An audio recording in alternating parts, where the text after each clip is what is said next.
Hello everyone. हमारा जो last year exam हुआ था एचबीएससी 2025 मैथ्स का, उसका पेपर सॉल्यूशन हम डिस्कस करते हैं। इसका जो फर्स्ट पार्ट है ऑप्शन टाइप, उसमें 1 से 20 तक के मैंने ऑप्शन टाइप ऑलरेडी चैनल पे अपलोडेड है। और इसका हम सेकंड पार्ट आज डिस्कस करते हैं। सेकंड पार्ट में हम सेक्शन बी से शुरू करते हैं। सेक्शन बी का जो फर्स्ट क्वेश्चन है वो हमारे पास क्या कह रहा है। वो कह रहा है p x plus q y equal to p minus q and q x minus p y equal to p plus q. ये हमारे पास लीनियर इक्वेशन को सोल्व करने के लिए कह रहा है, तो हम इसको एलिमिनेशन और सब्स्टिट्यूशन दोनों में से किसी मेथड से सोल्व कर सकते हैं।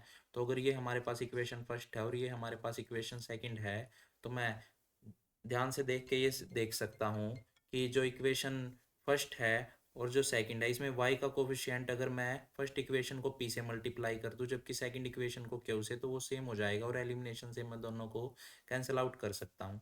तो अगर मैं फर्स्ट इक्वेशन की p से मल्टीप्लाई कर देता हूँ जबकि सेकंड इक्वेशन की q से, तो मेरी फाइनल इक्वेशन क्या तैयार हो जाएंगी। P square x plus p q y equal to, जब मैं p से करूँगा तो p का स्क्वेयर और q से करूँगा तो पी क्यू, और सेकंड इक्वेशन की अगर क्यू से करूँगा तो q square x minus p q y equal to p q और प्लस क्यू स्क्वेयर। ये हमारे पास हो जाएगी। एलिमिनेशन से सोल्व करता हूँ, ये पहले ही ऑलरेडी चेन साइन में है तो ये डायरेक्ट कैंसिल हो जाएंगे, दोनों को ऐड कर देते हैं। तो P square plus q square, x यहाँ कॉमन, और इक्वल टू में हमारे पास जैसे इनको ऐड करेंगे P square minus p Q plus p q और प्लस क्यू स्क्वेयर, तो ये हमारे पास दोनों कैंसिल आउट हो जाएंगे। तो x हमारे पास क्या आ गया, इधर तो बचा है पी स्क्वेयर प्लस का क्यू स्क्वेयर, और डिवाइड में ये इधर मल्टीप्लाई में इस तरफ आके डिवाइड में, तो P square plus q square. तो x की वैल्यू हमारे पास कैंसिल आउट होके 1 आई है। y की वैल्यू निकाल लेते हैं, इसमें किसी में ही पुट कर देते हैं। अगर मैं फर्स्ट इक्वेशन में पुट कर दे रहा हूँ x की वैल्यू 1, तो p into 1 plus q y equal to p minus q, ये हमारे पास आया है। तो ये p into 1 p plus q y equal to p minus q. जैसे ही क्यू वाई पी को उस तरफ भेजूंगा तो पी माइनस क्यू, ये इधर प्लस में पी है उस तरफ जाके माइनस में, तो माइनस पी, ये कैंसिल आउट। तो वाई हमारे पास आ गया माइनस क्यू, और ये इधर मल्टीप्लाई में उस तरफ जाके क्यू डिवाइड में, तो क्यू बाई क्यू, वाई की वैल्यू -1 आई है। तो ये आपके पास एक्स आपके पास 1 आया है जबकि वाई आपके पास -1 आया। इक्वेशन को सोल्व कर दिया हमने एलिमिनेशन से। नेक्स्ट क्वेश्चन की तरफ चलते हैं।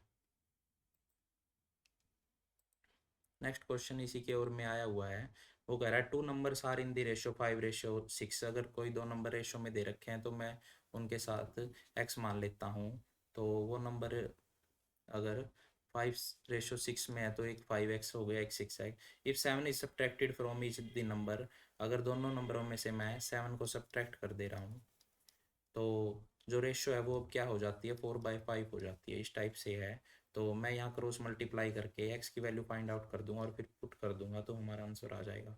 जैसे ही 5 के 5 से करूँगा 25 और पीछे एक्स, -7 5 जा 35 इक्वल टू 6 4 जा 24 एक्स, और 7 4 जा 28 माइनस का 28। एक्स एक्स वालों को एक तरफ, ये उधर जाके माइनस का, तो 25 में से 24 गए तो एक्स, और ये -28 इस तरफ है, ये -35 उधर जाके +35। तो x हमारे पास कितना आया है, प्लस का 7 आया है। तो नंबर हमारे पास क्या थे, 5x और 6x। जैसे ही सैन पुट करेंगे तो ये 35 और ये हमारे पास हो जाएगा 42। तो ये इस क्वेश्चन का फाइनल आंसर आया है। आपके पास इजी क्वेश्चन आया हुआ था। नेक्स्ट चलते हैं।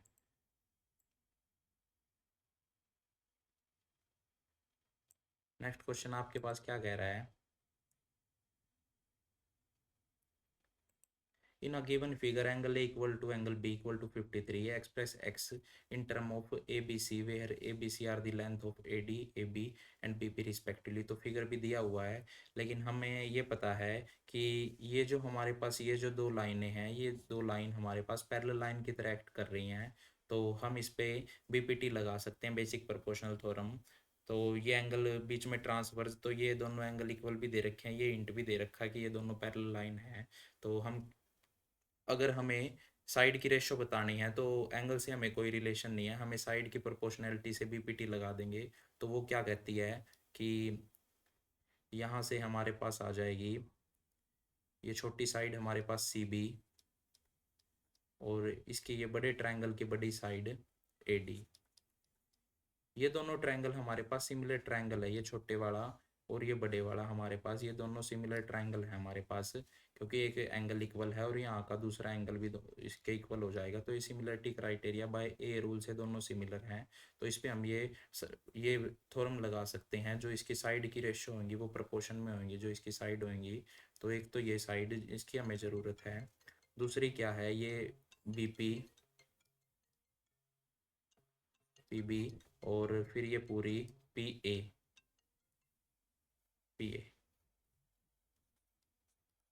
तो सी बी हमारे पास कितनी है, सी बी हमारे पास एक्स है, और जबकि ए डी हमारे पास कितनी है, ए है। बी पी हमारे पास कितनी है, सी है, और ये हमारे पास पूरी कितनी है, बी प्लस सी है। पी ए आपके पास क्या हो जाएगी, सी और बी दोनों का ऐड हो जाएगी। तो एक्स की वैल्यू निकालनी है, एक्स उस तरफ जाके ये नीचे डिवाइड में, उस तरफ जाके मल्टीप्लाई में। तो ए सी बाय बी प्लस सी, ये रिलेशन आ गया आपका एक्स का। तो ये थोड़ा सा इजी क्वेश्चन था, लेकिन अंडरस्टैंडिंग बेस्ड क्वेश्चन था। ये आपको इस टाइप से आप इसको कर सकते हो। नेक्स्ट क्वेश्चन ट्रिग्नोमेट्री का डाला हुआ है। ट्रिग्नोमेट्री का क्वेश्चन क्या कह रहा है, 5 कोट थीटा इक्वल टू 7। तो हमें पता है 5 कोट थीटा अगर 7 के इक्वल है, तो यहाँ से कोट थीटा निकाल लेंगे, मल्टीप्लाई में उधर जाकर डिवाइड में 7/5। जबकि वैल्यू किसके पूछ रहा है हमारे पास, 7 sin theta plus 5 cos theta divide by 5 sin theta plus 7 cos theta, इसकी वैल्यू हमारे पास पूछ रहा है वो। तो अगर मैं पूरी इक्वेशन को, कोट की वैल्यू गिवन है, या तो आप साइन में चेंज करके इसको कर लो। कोट इसका टेंजेंट हो जाएगा 5/7, और टेंजेंट होता है परपेंडिकुलर बाय बेस। वहाँ से आप हाइपोटेन्यूज निकाल के साइन में चेंज करके कर सकते हो, साइन होता है परपेंडिकुलर बाय हाइपोटेन्यूज वहाँ से। लेकिन अगर कोट की वैल्यू गिवन, आप डायरेक्ट इसको कोट भी बना सकते हो। पूरे को हम न्यूमिनेटर और डिनोमिनेटर को साइन थीटा से डिवाइड कर देते हैं। तो यहाँ 7 प्लस 5 कोस बाय साइन आपके पास कोट थीटा, और 5 साइन यहाँ कैंसिल आउट हो जाएगा, और 7 cos by sine again cot theta. तो यहाँ वैल्यू पुट कर देते हैं, 7 प्लस 5 कोट थीटा की वैल्यू हमें गिवन है 7/5, और नीचे आ जाएगा 5 प्लस 7 कोस कोट थीटा, यहाँ कोट कोट कोट थीटा की वैल्यू हमारे पास है 7/5। तो इसको सोल्व करते हैं, 5 से यहाँ 5 कैंसिल, 7 और 7 14, और जबकि यहाँ आ जाएगा 5 और 7 7 49। तो 14/5 प्लस 49/5। तो यहाँ अगर आप एलसीएम लेते हो, 14/25 प्लस 49, और नीचे वाला 5 ऊपर जाके मल्टीप्लाई में, तो 70 इनको ऐड करते हो आप, ये 4 और ये 7, तो 70/74। अगर कैंसिल आउट भी करते हो तो 35/37 आपके पास इस क्वेश्चन का करेक्ट आंसर हो जाएगा। नेक्स्ट क्वेश्चन की तरफ चलते हैं। नेक्स्ट क्वेश्चन आपके इसके और में एक क्वेश्चन और डाला हुआ है। क्वेश्चन क्या कह रहा है, 1 plus tangent square theta into 1 minus sine theta 1 plus cos theta equal to 1 prove करना है। आइडेंटिटी बेस्ड क्वेश्चन है, हम आइडेंटिटी जानते हैं। तो सेकेंड स्क्वेयर थीटा हमारे पास क्या होता है, direct 1 plus ten square theta होता है। तो सेकेंड स्क्वेयर थीटा तो हो, या इसकी जगह तो हम सेकेंड स्क्वेयर थीटा रख सकते हैं, क्योंकि ये डायरेक्ट इसके इक्वल होता है।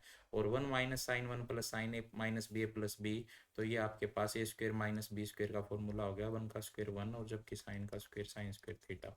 लेफ्ट हैंड साइड उठा रखी है हमने, ये सेकेंड स्क्वेयर थीटा, ये आपके पास डायरेक्ट आइडेंटिटी है first. 1 minus sine square theta ये हो जाएगा कोस स्क्वेयर थीटा, ऊपर ही होना है। तो सेकेंड स्क्वेयर क्या होता है, सेकेंड स्क्वेयर आपका 1/कोस स्क्वेयर थीटा, और जबकि 1 minus sine cos square theta, तो ऊपर कोस स्क्वेयर थीटा। तो डायरेक्ट ये कैंसिल आउट हो गए, तो 1 इसका आंसर आना है। तो ये तो बिल्कुल इजी क्वेश्चन आया हुआ था। Next question competency based question आया हुआ है एक।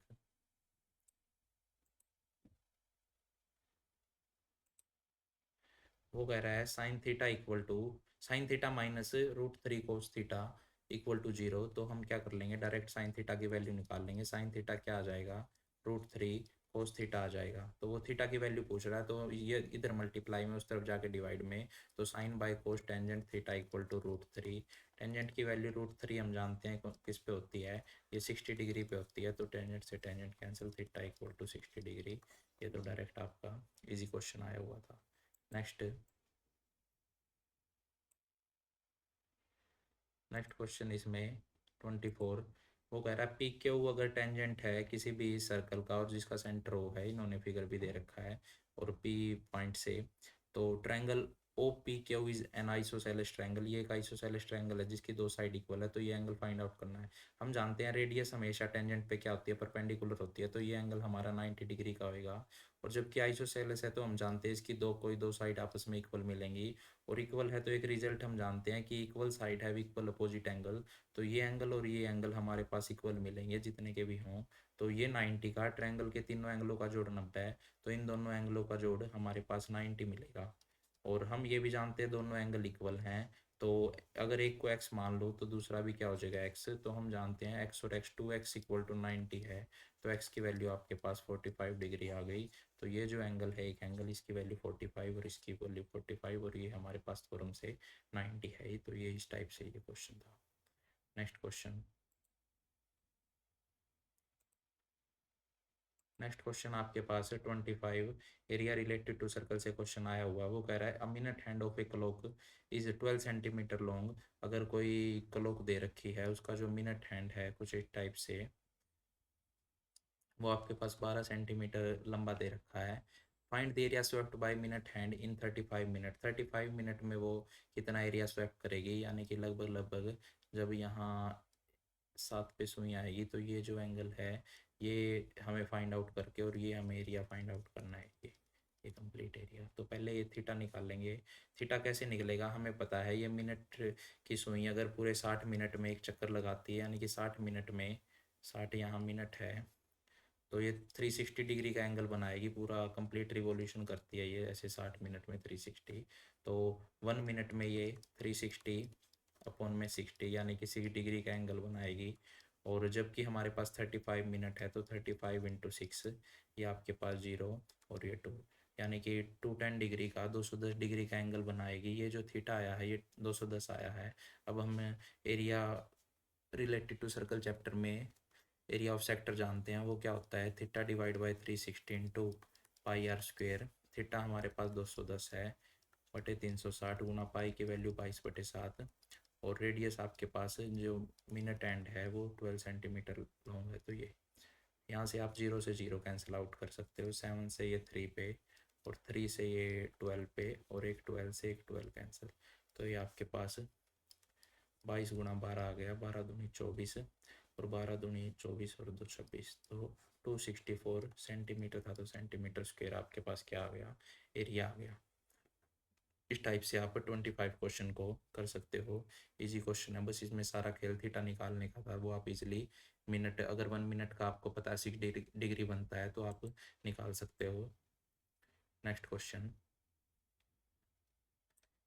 नेक्स्ट नेक्स्ट क्वेश्चन क्या कह रहा है, prove that root 5 is irrational. ये तो फर्स्ट चैप्टर से क्वेश्चन आया हुआ है, रूट 5 को इरेशनल प्रूव करना है। तो इसके लिए हम स्टेटमेंट टाइप से बनाते हैं थोड़ा। Let us assume that root 5 को क्या मान लेते हैं, रूट 5 को एक रैशनल मान लेते हैं। Since as we know that rational number is in the form of a by b की फॉर्म का होता है। ए और बी दोनों क्या होते हैं, हमारे पास इंटीजर होते हैं, as well as coprime. Coprime क्या होते हैं, जिनका एचसीएफ 1 हो, यानी कि 1 से अलग उनमें और कुछ कॉमन ना हो। तो अगर इसका कॉन्टेररी मान के चलते हैं, अगर रूट 5 रैशनल है तो ये जरूर ए बाई बी की फॉर्म का होगा। इसके यहाँ पे क्रॉस मल्टीप्लाई जैसे ही करेंगे तो हमारे पास ए इक्वल टू रूट 5 भी आ जाएगा, स्क्वेयरिंग ऑन बोथ साइड करेंगे, स्क्वेयर इक्वल टू 5 भी आ जाएगा। ये यहाँ से क्या पता लग रहा है कि जो ए स्क्वेयर है वो किससे डिविजिबल है, 5 से डिविजिबल है, नीचे आगे 5 से डिविजिबल है। अगर ए स्क्वेयर इज डिविजिबल बाई 5 है, डीवी बाई 5, देन थ्योरम हमें क्या कहती है, ए इज आल्सो डीवी बाई 5। खुद ए भी 5 से भाग होता है, और कोई नंबर अगर किसी नंबर से भाग होता है तो वो ज़रूर किसी ना किसी नंबर पे तो ज़रूर डिवाइड होएगा। तो मैं लिख सकता हूँ इक्वल टू 5c पे डिवाइड होएगा।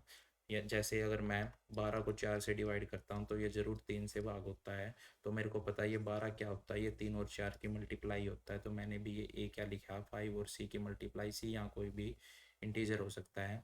तो यहाँ again squaring on both side करते हैं, स्क्वेयरिंग, तो ए स्क्वेयर इक्वल टू 5c। ऊपर के इक्वेशन से हमें वैल्यू पता है ए स्क्वेयर की 5b, तो यहाँ रख देते हैं। यहाँ स्क्वेयरिंग की थी तो ये स्क्वेयरिंग आएगी, तो 5b² इक्वल टू 5c, यहाँ से ये कैंसिल, तो हमारे पास क्या आ गया, ये इनफैक्ट स्क्वेयरिंग की थी तो ये 25 बनेगा, तो 25, तो यहाँ 5 आ गया, तो b² इक्वल टू 5c, तो b² is divisible by 5, then b is also divisible by 5। अब हमने a और b को को प्राइम मानना था, यानी कि उनमें वन से अलग और कोई कॉमन नहीं है, जबकि यहाँ क्या देखने को मिला है कि जो a है वो 5 से डिवाइड हो रहा है और b है वो भी 5 से डिवाइड हो रहा है, तो यहाँ तो 5 कॉमन मिल गया, जबकि हमने रैशनल माना था तो इनमें वन से अलग और कुछ भी कॉमन नहीं आना चाहिए था, तो जो हमने माना था वो गलत है, यानी कि जो हमने √5 को रैशनल मानना था तो वो हमने गलत माना था, our supposition was wrong, hence √5 is irrational. तो इस तरीके से आप इस फर्स्ट चैप्टर के क्वेश्चन को आराम से कर सकते हैं। थोड़ा सा जो लैंग्वेज पे ध्यान देना पड़ेगा इस क्वेश्चन में, वो जो मैं बातें बोल रहा हूँ इंग्लिश की वो आपको लिखनी पड़ेंगी इस क्वेश्चन में, बाकी मैथमेटिकल एक्सप्रेशन मैंने आपको बता दिया। नेक्स्ट क्वेश्चन, नेक्स्ट क्वेश्चन क्या कह रहा है, if alpha and beta are the zeros of the polynomial, इस पोलिनोमियल की जीरो अल्फा और बीटा हैं, then find the value of k, और एक एक्सप्रेशन दे रखा है α+1 β+1 इक्वल टू 3/2। तो हम पहले तो एक्सप्रेशन ये पोलिनोमियल ही देख लेते हैं सोल्व करके क्या है, तो x², इसके अंदर मल्टीप्लाई करेंगे -px और -p - k, ये हमारे पास क्या है, एक पोलिनोमियल है, और जो दे रखा हमें गिवन वो क्या है, α+1, और यहाँ दे रखा है β+1 इक्वल टू 3/2। तो यहाँ अगर इसको सोल्व करते हैं, alpha into beta, alpha plus beta और 1 × 1 इक्वल टू 3/2, ये हमारे पास है। अब हमें यहाँ क्या दिख रहा है, अगर ये जीरोज़ हैं तो ये प्रोडक्ट ऑफ जीरोज़ है और ये सम ऑफ जीरोज़ है। इसका फॉर्मूला हम जानते ही हैं, प्रोडक्ट ऑफ जीरो यानी कि सम ऑफ जीरो हमारे पास क्या होता है, -b/a होता है। b क्या है आपका, x का कोफिशिएंट है, यहाँ -p है तो माइनस माइनस प्लस p, और a की वैल्यू यहाँ x² का कोफिशिएंट 1 है तो ये 1, तो p/1 यानी कि p, तो अल्फा प्लस बीटा की जगह मैं डायरेक्ट p पुट कर सकता हूँ। जबकि प्रोडक्ट ऑफ जीरोस क्या होता है, c/a, c यहाँ कांस्टेंट टर्म है -p - k, और a यहाँ 1 है ही, तो यानी कि प्रोडक्ट ऑफ जीरो क्या आ गई, -p और -k आ गई, और +1 है और इक्वल टू 3/2 है, तो ये -p से +p कैंसिल, और -k + 1 इक्वल टू 3/2, तो यहाँ k को उस तरफ ले जाते हैं प्लस का, और 1 - 3/2 हो जाएगा, तो ये माइनस का 1/2 आ गया एलसीएम लेके, तो के इक्वल टू माइनस का 1/2 आपके पास डायरेक्ट आंसर हो जाएगा। अच्छा क्वेश्चन आया हुआ था आपका प्रोडक्ट ऑफ जीरोस के बढ़िया कॉन्सेप्ट से, तो इस टाइप से आप कर सकते हो। इसके नेक्स्ट क्वेश्चन हम फर्दर नेक्स्ट सेशन में करते हैं, फिलहाल के लिए